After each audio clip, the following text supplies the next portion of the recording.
Bienvenida, bienvenido a esta exploración a fondo.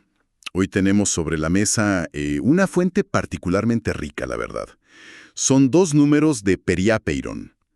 Es una revista de filosofía impulsada por la red de investigadores de la transcomplejidad, Reddit. Lo interesante, bueno, además de que es de acceso abierto, con licencia de cultura libre, que siempre se agradece, Sí, claro. es que nos abre una ventana a, digamos, múltiples cosmovisiones. Conecta la filosofía con temas muy concretos, ¿no? Sociedad, ambiente, educación. Ajá. Vamos a encontrar artículos de revisión, ensayos, bueno, reflexiones variadas. Principalmente de pensadores latinoamericanos, pero también hay voces internacionales. Precisamente.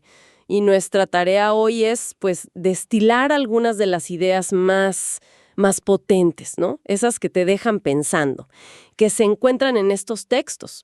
Va a ser como un viaje, ¿sabes? Desde nuevas lecturas de filósofos que, bueno, creíamos conocer, ¿Sí? Platón, Heidegger, qué sé yo, hasta conceptos que intentan capturar la complejidad de nuestro presente, como la transcomplejidad misma, o cómo pensar la ética hoy. O sea, en esencia, veremos cómo la filosofía sigue siendo una herramienta vital para entender la experiencia humana, la sociedad, el conocimiento en este mundo que, bueno, no para de cambiar. Suena como un recorrido necesario, la verdad. Entonces, empecemos a desentrañar estas ideas. ¿Por dónde empezamos? Con los clásicos y modernos, quizás. Veo que hay bastante sobre revisitar figuras clave. Sí, arranquemos con una discusión que siempre genera debate. Heidegger y su relación. Bastante crítica, ¿no? Con la fenomenología de su maestro, Husserl. Ajá, El punto central parece ser esa noción de vivencia, lo que en alemán llaman Erlebnis. exacto. Aquí se pone sobre la mesa una tensión, fundamental, diría yo. Husserl valoraba mucho la actitud teorética, ¿no? El análisis reflexivo para entender la estructura de la conciencia. Claro, pero Heidegger dice, cuidado, esa actitud nos puede alejar de la vida misma, de la vida fáctica, tal como la vivimos. Bueno, antes de ponernos a teorizar sobre ella.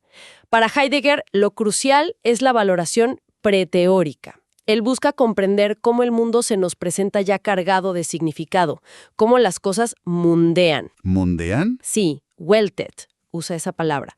Es cómo resuenan con nosotros en un nivel práctico, existencial, antes de la teoría. Entiendo, es como la diferencia entre, no sé, describir minuciosamente los ingredientes de una comida y simplemente saborearla y sentir si te gusta o no, si te nutre. Es una buena analogía, sí. Heidegger quiere capturar ese saborear directo. Por eso introduce también el término eraigenis. A veces se traduce como acontecimiento, pero aquí parece oponerse más bien a esa mirada teórica que separa al sujeto que conoce del objeto conocido. Ah, mira. Busca dar cuenta de esa vivencia como algo inmediato, ¿sabes? Significativo por sí mismo, antes de la reflexión. La gran advertencia de Heidegger entonces sería, bueno, no dejemos que la teoría nos ciegue ante el significado inmediato de estar en el mundo. Interesante advertencia, sí. Y en esta línea de cómo conocemos, bueno, también se revisan los métodos de Kant y Husserl, ¿verdad? 2 gigantes tratando de entender cómo funciona nuestra mente. Así es. Por un lado, tenemos el método crítico trascendental de Kant. Él se pregunta, a ver, ¿qué podemos conocer con certeza? ¿Cuáles son los límites de nuestra razón? La gran pregunta kantiana. Exacto. Su crítica de la razón pura es justamente eso, un examen de las condiciones que hacen posible nuestro conocimiento. Pero también, ojo, de cómo la razón tiende a caer en ilusiones cuando intenta ir más allá de la experiencia posible. Como al hablar de Dios, el alma, esas cosas. Justo.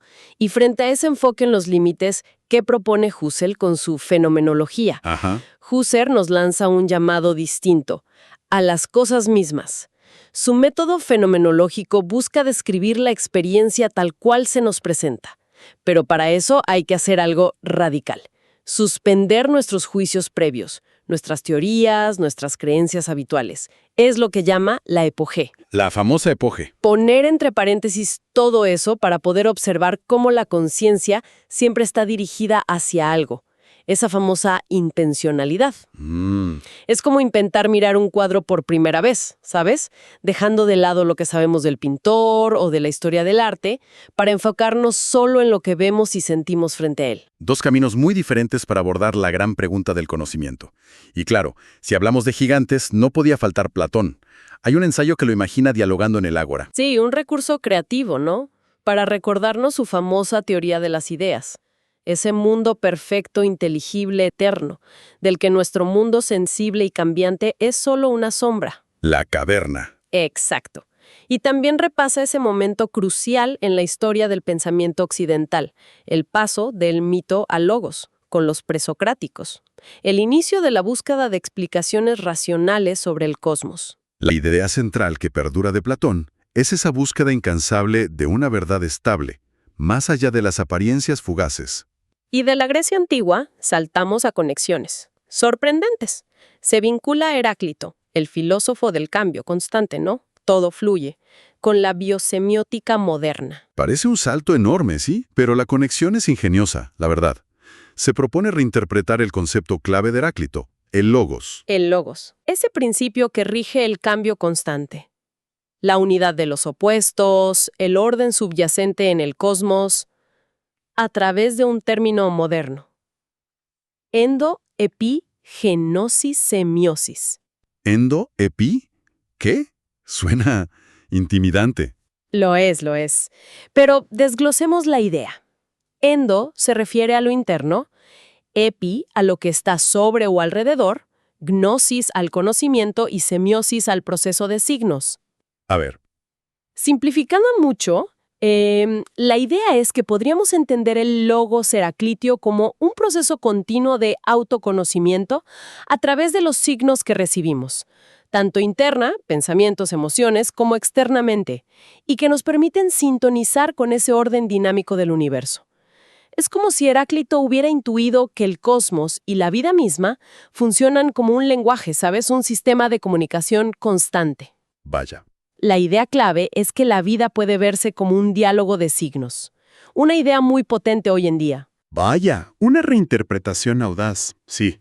Y para cerrar esta sección de revisitar clásicos, hay una mirada a Sócrates que me llamó la atención. Lo presentan casi como el pandillero de Grecia.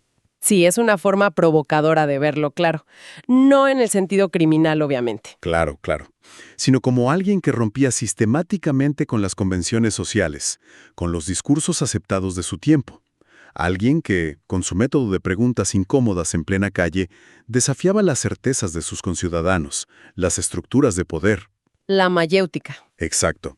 Expresando sus ideas con una libertad que resultaba profundamente disruptiva. Nos recuerda que la filosofía, en su raíz, puede ser incómoda, ¿no? Retadora, que cuestiona lo establecido. Interesante. Dejemos entonces a los clásicos y modernos y pasemos a cómo estas ideas filosóficas aterrizan en problemas más concretos. La ética, la sociedad, la educación. Veo que se analiza, por ejemplo, la dialéctica de Hegel en el contexto educativo actual. Correcto. La famosa tríada hegeliana. Tesis, una idea o situación, antítesis, su opuesto o contradicción, y síntesis, una nueva idea o situación que supera e integra las anteriores. Ajá. El artículo conecta este pensamiento dinámico que ve la realidad y el conocimiento como un proceso en constante movimiento a través de la superación de contradicciones, con enfoques pedagógicos que se usan hoy. Fíjate, en México, los campos formativos, los ejes articuladores, y Venezuela, los énfasis curriculares, los temas generadores. Mira tú. Explora cómo la dialéctica puede entenderse como un proceso inherente a la realidad, como un método para conocer, nociología, y cómo influyó históricamente en corrientes como el marxismo, la hermenéutica. O sea que esa idea abstracta de tesis, antítesis, síntesis, no es solo teoría pura, sino que puede ofrecer una lente para entender cómo se desarrollan los procesos educativos reales, con sus tensiones, sus avances.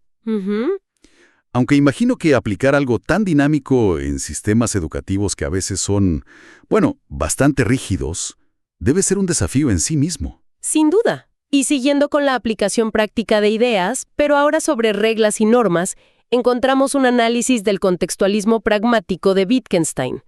Cómo entendemos y seguimos las reglas en la vida cotidiana. Wittgenstein, siempre fascinante y un poco escurridizo.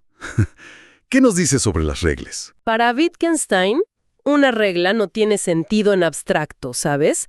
Solo funciona dentro de una práctica social, de un juego del lenguaje, con sus técnicas compartidas de aplicación. Entiendo. De madera. Imagina una comunidad donde venden madera apilada, pero calculan el precio solo por el área que ocupa la pila en el suelo, sin importar qué tan alta sea. Qué curioso. Para nosotros parece absurdo. Es su regla incorrecta. Intuitivamente diríamos que sí, ¿no? Que es ineficiente o injusta si las pilas varían en altura. Pero caemos en el relativismo si decimos que su regla es válida para ellos. Ese es el riesgo que se discute. Pero el argumento es que Wittgenstein no nos lleva a un relativismo total donde todo vale. ¿Por qué? Porque las prácticas tienen una gramática, tienen un punto, un propósito, vender madera de forma predecible, por ejemplo, y fundamentalmente se apoyan en hechos generales de la naturaleza, como que la madera ocupa volumen. Ajá. Esto permite evaluar las prácticas, al menos en términos de si cumplen su propósito o si chocan con la realidad. Se menciona el ejemplo histórico de cómo se entendía la epilepsia como posesión demoníaca. Claro. Una práctica interpretativa que hoy juzgamos errónea basándonos en conocimientos biológicos.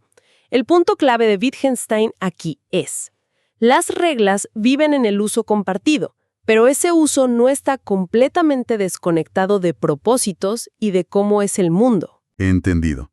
Las reglas no flotan en el aire, dependen del contexto práctico, pero ese contexto tiene sus propios límites y anclajes. Y hablando de contextos específicos, hacemos un giro grande hacia la ética, pero desde una perspectiva muy particular. La filosofía de la otredad en el mundo andino-amazónico, en lo que llaman Abya Yala. Exacto. Aquí el foco cambia radicalmente. La ética no se piensa tanto desde el individuo aislado, ¿sabes? Sino desde la comunidad y la relación. La responsabilidad ética está ligada a la libertad, ¿sí? Pero una libertad que se ejerce y se significa en espacios colectivos, las asambleas, los cabildos, donde se busca el consenso. Los pilares de esta ética son: primero, la madurez, que no es solo individual, sino que se construye en la relación con la familia, la comunidad, hasta el cosmos. Segundo, la práctica sociocultural, el hacer juntos. Y tercero, un elemento central, el conocimiento ancestral de la ley natural de reciprocidad, el Aini. El Aini, ese principio de hoy por ti, mañana por mí, pero entendido de forma mucho más profunda, ¿no? Mucho más profunda, sí. Implica una red de intercambios recíprocos no solo entre humanos, sino con la naturaleza, con el territorio. El territorio, la pacha, no es un simple recurso. Claro. Es parte fundamental de esta cosmovisión, lo que llaman pachasofía. El artículo critica cómo presiones externas, políticas, económicas, han intentado debilitar estas estructuras. Mencionan el ejemplo del rol del Murubicha, el líder tradicional guaraní. Y como ejemplo de la fuerza de estas prácticas, se recuerda la Guerra del Agua en Cochabamba, Bolivia, a principios de los 2000. Sí, la recuerdo. Cuando las comunidades, recurriendo a sus formas ancestrales de organización, lograron revertir la privatización del agua. Nos muestra una ética viva, comunitaria y muy ligada a la tierra. Una visión ética muy potente. Sí, anclada en la reciprocidad y la comunidad. Y contrastando con esa visión ancestral, otro artículo abordó un desafío muy contemporáneo: cómo mantener ideales éticos en medio de la modernidad líquida de la que hablaba Zygmunt Bauman. Justamente. Si Bauman describe nuestro mundo como fluido, inestable, fragmentado, donde los vínculos son frágiles y todo parece transitorio, ¿dónde encontramos un suelo ético firme? Buena pregunta. El texto propone usar herramientas filosóficas para esto, por ejemplo, la fenomenología de Husserl, para analizar críticamente la experiencia vivida de la incertidumbre. No solo como un problema social, sino como algo que sentimos, que experimentamos. Y la hermenéutica de Gadamer para entender que ideales como la justicia o la igualdad no son estatuas fijas, ¿sabes?, sino conceptos cuyo significado debemos reinterpretar constantemente en nuestros contextos cambiantes. Entonces, no se trata tanto de encontrar viejas certezas perdidas, sino de desarrollar la capacidad de navegar éticamente en la incertidumbre. Algo así. Exacto. Y ahí la educación juega un papel crucial. Citando a Pablo Freire, a Martha Nussbaum, se subraya la necesidad de formar ciudadanos críticos, reflexivos, empáticos. Claro. Capaces de deliberar y actuar éticamente en esta fluidez. Y se conecta esta búsqueda de sentido con la resiliencia humana, ¿no? La capacidad de encontrar significado incluso en las peores crisis, como la pandemia, haciendo un paralelo con las reflexiones de Viktor Frankl sobre su experiencia en el Holocausto, en la Shoah. Uf. La filosofía entonces nos daría herramientas no para negar la liquidez, sino para vivir éticamente dentro de ella. Y de manera más breve, también se menciona una filosofía de la vida saludable, ¿vinculada a qué exactamente? Se vincula a la idea de libertad de elección y responsabilidad personal sobre el propio bienestar, conectándola con pensadores que valoraron la autonomía y la razón crítica, como Sócrates, Voltaire, Kant e incluso Simón Bolívar, en su dimensión de pensador de la libertad. Mira. Es un recordatorio de que la reflexión filosófica puede aplicarse hasta en las decisiones sobre cómo cuidamos nuestra salud, ¿no? Muy bien, hemos cubierto bastante terreno en cuanto a reinterpretaciones y aplicaciones. Pero hay un concepto que aparece una y otra vez en estos artículos de Periapeiron: la transcomplejidad. Parece central para esta red de investigadores. ¿Podemos definir qué entienden por eso? Es un concepto clave, sí. Se presenta como una especie de superación de los modelos de complejidad que ya conocíamos. Es una respuesta filosófica y metodológica a las características de nuestra sociedad actual, inestable, tecnológica, incierta, en transformación constante. Ajá. La idea central es que no podemos entender los sistemas, la sociedad, la economía, el conocimiento mismo, como entidades aisladas de su entorno. Hay que verlos en un flujo de acoplamiento recíproco, como dice José Saa, uno de los impulsores de la revista. Acoplamiento recíproco. Sí, están constantemente interactuando y modificándose mutuamente. ¿Y eso qué implica en la práctica? Para investigar o para pensar, digo. Implica que necesitamos enfoques que sean, por definición, interdisciplinarios, que no se queden encerrados en una sola disciplina, que sean flexibles, adaptables y, muy importante, que vean la incertidumbre no como un fallo o un problema a eliminar, sino como una característica inherente a estos sistemas y, potencialmente, como una fuente de nuevo conocimiento. Entiendo. Si intentamos navegar un paisaje que cambia constantemente usando un mapa fijo, pues nos perderemos, ¿verdad? La transcomplejidad nos invita a desarrollar herramientas de navegación más dinámicas. Es un marco para interpretar y actuar en una realidad que se asume como relacional y en cambio perpetuo. Una perspectiva que exige humildad intelectual, me parece. Y veo que la conectan con otras herramientas filosóficas. Sí, por ejemplo, se explora cómo la fenomenología y la creatividad pueden trabajar juntas en la investigación transcompleja. Ah, interesante. La fenomenología, como vimos, nos ayuda a comprender profundamente la experiencia vivida dentro de esos sistemas complejos. Y la creatividad nos impulsa a buscar soluciones nuevas, a pensar fuera de la caja para abordar los problemas que surgen. Se mencionan ideas de Husserl, Heidegger e incluso de Sartre, su noción de que la angustia existencial, esa sensación de libertad y responsabilidad radical, puede ser un motor para la acción y la creación. La combinación de entender la experiencia desde adentro y pensar creativamente ofrecería un enfoque más completo, más holístico, digamos. Tiene sentido. Combinar la comprensión profunda con la acción innovadora. Y parece que también hay un intento de usar la transcomplejidad como un gran paraguas para integrar distintas corrientes filosóficas. Correcto. Hay un artículo con un título ambicioso: Epitome filosófico y transcomplejo. Busca justamente una mirada integradora.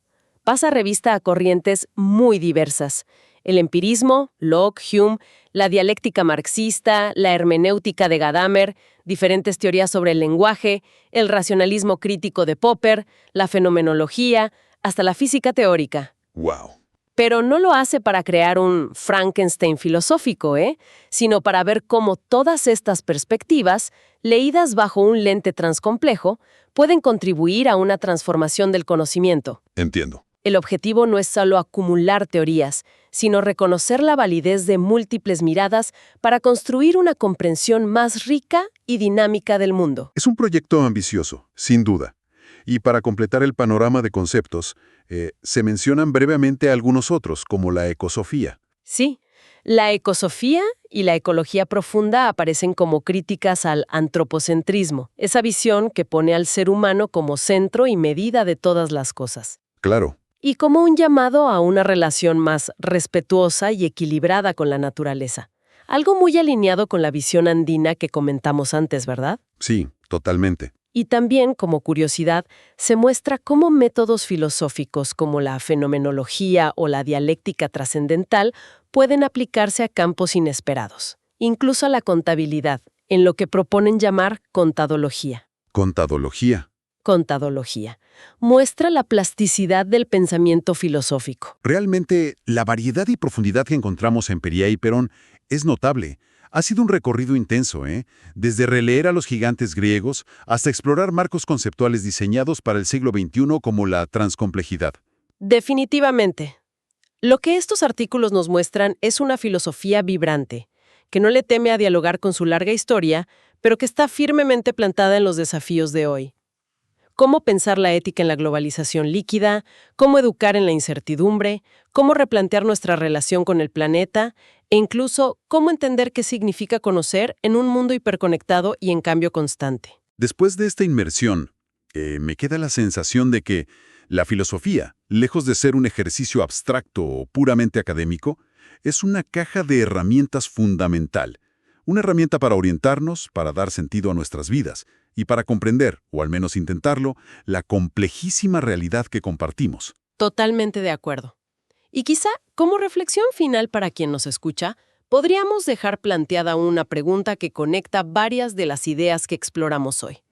A ver.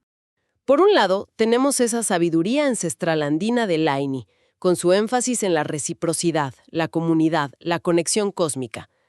Por otro lado, tenemos los análisis críticos de la modernidad líquida, que nos alertan sobre la fragmentación, la transitoriedad, el individualismo.